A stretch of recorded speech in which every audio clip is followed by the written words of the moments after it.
Hello everyone, I'm Asha Best. Hope you all are safe and sound at your place. Hope you all are busy with your studies also.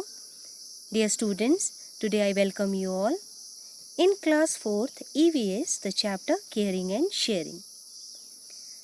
In this chapter, dear students, we'll understand the importance of public places, difference between public and private places, and how we should take care of these places. That also we'll discuss. So let's begin with this chapter.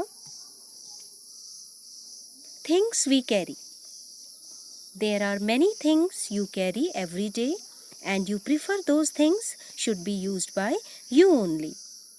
Like you must be carrying a pencil, your box, your notebooks, your textbooks, your tiffins and many more items whenever you go to school. And you prefer that those things belongs to you. These all things are your personal things, so only you will be using all those things in our surroundings. And if you observe in your surrounding areas, you will see that there are many things which are not only used by you, but many people, those who live in that surrounding area, use those things, and these things you share with them.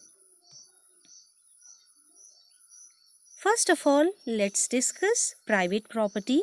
The things that belongs to us are our personal things or private things. Means whatever you have in your bag when you come to school, like I gave you examples also, your pencil box, your lunch box, your water bottle, the textbooks and notebooks you carry in your bag, all these things belongs to you. So you have your personal things. These are your personal things. So whatever belongs to you only, that is your personal thing, or you can say your private property. So we can say that the things that belongs to us are our personal things or private things. For example, your school bag in which you carry pencil, eraser, books, copies and many more items. For example, if you can also say that the house you are living in. Okay, if you have constructed the house, your parents have constructed the house, you are living in there with your family, that is your personal property and you are only using that property. Then next comes public property. Just opposite to the personal property, the public property is the property that belongs to everyone is known as public property. That do not belongs to one individual, that belongs to everyone.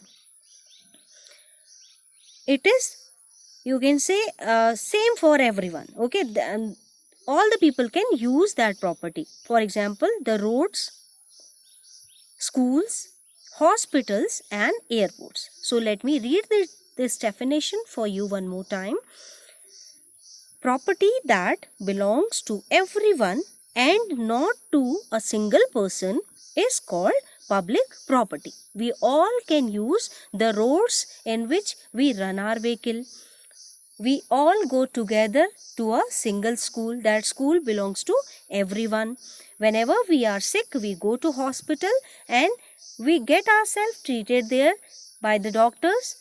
So that is also a public property, as well as airports, railway stations, bus stands.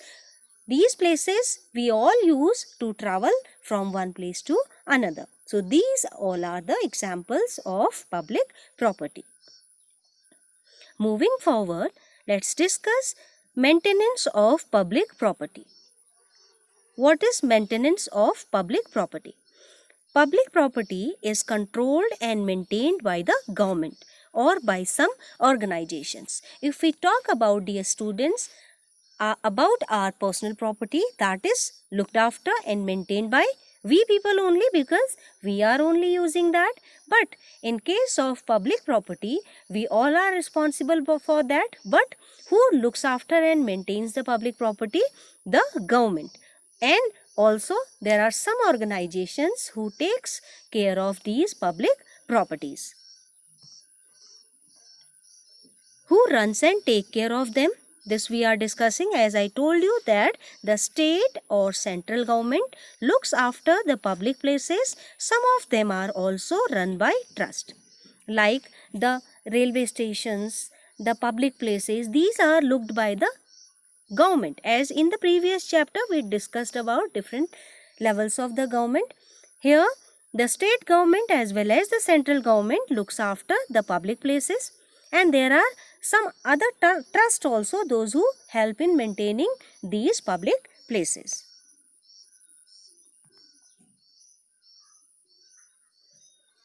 How these public properties are maintained?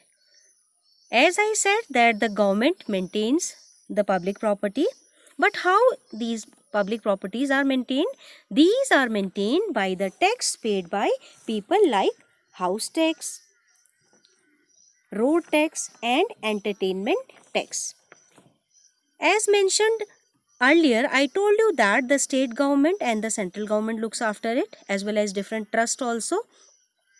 There are people, are adults, you can say your parents, they pay tax, okay, the tax which is paid by people, like I told you the examples also, the house tax, road tax, entertainment tax. There are many other funds that are used for the maintenance of these public places, okay, are money which we give to the government in the form of tax that is used to maintain these public places.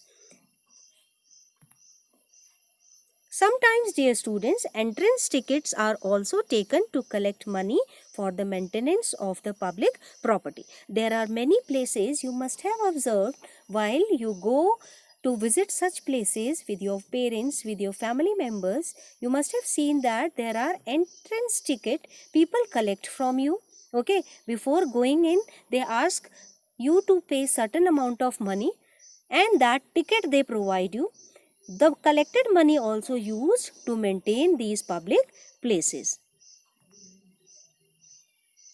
As we pay for the maintenance of the public property, so we should also take care of this property. Like we are very concerned about our personal property, about our private property, in the same way we should be very careful for the public property, as we are paying tax to maintain this public property. So we should be taking care of public property also. Let's talk about school property now. Dear students, schools also provide us with many facilities like desks, chairs, computers, teachers and many more.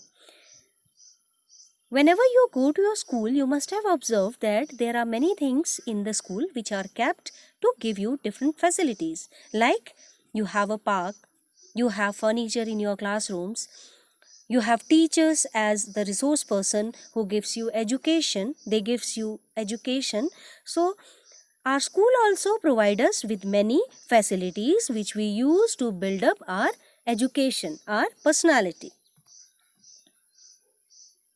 If the things we use in school are not in good condition, we complain. So it is our duty to take care of the school property. Like sometimes it happens that if you are sitting in a classroom and your desk or chair is not in a good condition, or you can say it is broken or it is scratched, that time you complain to your teacher that you need to change that place. You need to change the desk or chair. So in the same manner, if we are complaining regarding all these things, we are also responsible to keep them in good shape. For that, we should avoid scratching it, we should avoid writing on it, we should not harm it in any way. So this is all for this part of this video. We'll soon meet with the second part of this chapter. Till then, watch the video carefully, like, share and subscribe my channel, and have a good day.